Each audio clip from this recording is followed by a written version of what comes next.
Hygiene അഥവാ കൈകളുടെ ശുചിത്വം എന്ന കാര്യത്തിന് വളരെ വളരെ ഇമ്പോർട്ടൻസ് ഉണ്ട്. ഇന്നത്തെ കാലത്ത് ഒരു കോവിഡ് ഒക്കെ വന്നതിന് ശേഷമാണ് പിന്നെയും കൈകളുടെ ശുചിത്വം എന്ന് പറയുന്ന കാര്യത്തിന് കുറച്ചുകൂടി ഇമ്പോർട്ടൻസ് കൊടുത്തു തുടങ്ങിയെന്ന് വേണമെങ്കിൽ പറയാം. അപ്പോൾ ഇന്ന് ഞാൻ നിങ്ങളോട് സംസാരിക്കാൻ പോകുന്നത് കൈകളുടെ ശുചിത്വത്തെക്കുറിച്ചും അതുപോലെ തന്നെ നമ്മൾ കറക്റ്റായിട്ട് എങ്ങനെ കൈകൾ വൃത്തിയാക്കണമെന്നും കൈകൾ വൃത്തിയാക്കിയില്ലെങ്കിൽ എന്തെല്ലാം പ്രശ്നങ്ങൾ നമുക്ക് ഉണ്ടാകാമെന്നും എങ്ങനെയാണ് കൈകൾ വഴി രോഗങ്ങൾ ഉണ്ടാവുന്നതെന്നുമാണ്.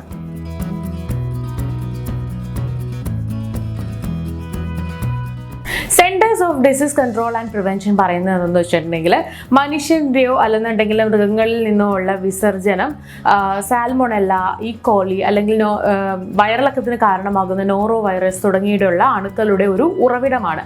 ഇതിന് പലതരത്തിലുള്ള റെസ്പിറേറ്ററി ഇൻഫെക്ഷൻസ് പകർത്താനുള്ള കഴിവുണ്ട് എന്നാണ് പറയുന്നത്.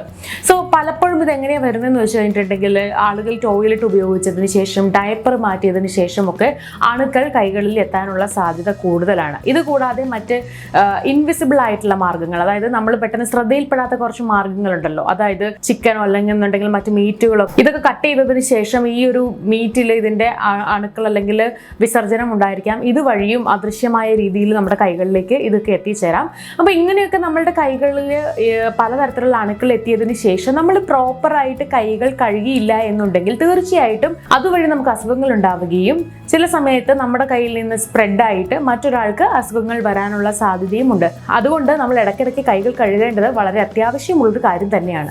അപ്പോൾ CDC പറയുന്നത് എന്താണെന്ന് വെച്ച് കഴിഞ്ഞിട്ടുണ്ടെങ്കിൽ നമ്മൾ വൃത്തിയായിട്ട് കൈകൾ സൂക്ഷിച്ചില്ല അല്ലെങ്കിൽ കൈകൾ ഇടയ്ക്കിടയ്ക്ക് വൃത്തിയാക്കിയില്ല എന്നുണ്ടെങ്കിൽ ഇത്തരത്തിലുള്ള പല അസുഖങ്ങളും നമുക്ക് വരാനുള്ള സാധ്യതയുണ്ട്.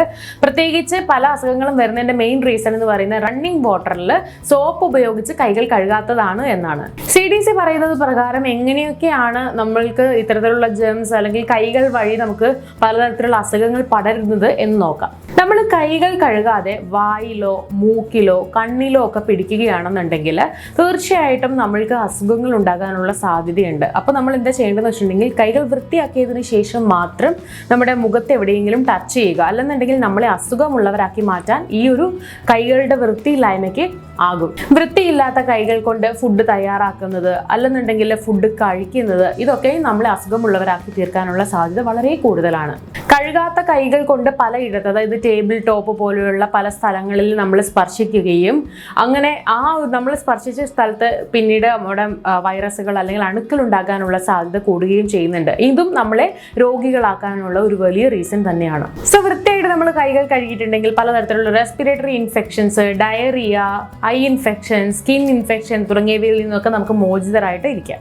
CDC പറയുന്ന അനുസരിച്ചിട്ട് ഹാൻഡ് വാഷിനെ കുറിച്ചുള്ള എഡ്യൂക്കേഷൻ നമ്മുടെ ഇടയിൽ പലതരത്തിലുള്ള ബോധവൽക്കരണങ്ങൾ, പലതരത്തിലുള്ള മാറ്റങ്ങൾ ഉണ്ടാക്കും. അവ എന്തൊക്കെയാണെന്നും കൂടെ നോക്കാം. എല്ലാവരും വൃത്തിയായിട്ട് കൈകൾ കഴുകാൻ ആരംഭിക്കുകയാണെങ്കിൽ വയറിളക്കം ബാധിക്കുന്നവരുടെ എണ്ണം 23 തൊട്ട് 40% വരെ കുറയ്ക്കാനാകുമെന്നാണ് പറയുന്നത്.